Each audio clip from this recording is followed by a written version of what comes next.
কোনো ৰেচিপি নহয় দেই, এয়া মই বনাই আছোঁ কি জানেনে, জেতুকাৰ পাত আৰু ইয়াত শাহু বোৱাৰী লগ লাগি তো ইয়াতে বহুত কিবা কিবি আছে। জেতুকাৰ পাত আছে, জবা ফুলৰ পাত আছে, ভৃংগৰাজ আছে, তাৰপিছতে কল আছে, দৈ আছে, মৌ আছে।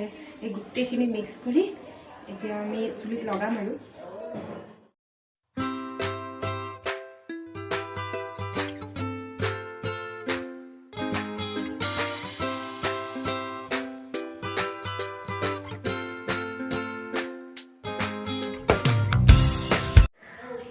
এয়া হৈ গ'ল আমাৰ জেতুকা লগোৱা। আৰু জেতুকা লগাই মায়ে দোকানত গ'ল, তাৰপিছত বৌয়ে নিজৰ কাম কৰি আছে, মই এতিয়া নিজৰ কাম কৰিম।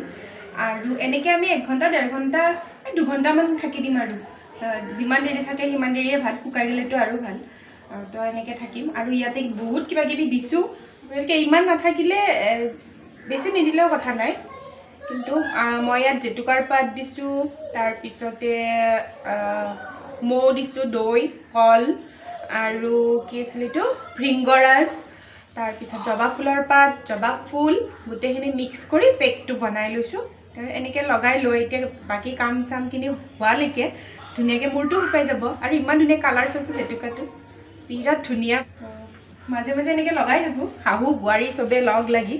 একদম গৰম গৰম বেঙেনা পোৰা এইটো বেঙেনা পোৰা বনাইছোঁ। মই কি কৰোঁ, কাৱৈ মাছ ইমান ডাঙৰ নহয় কাৱৈ মাছকেইটা, জাপানী কাৱৈ নেকি।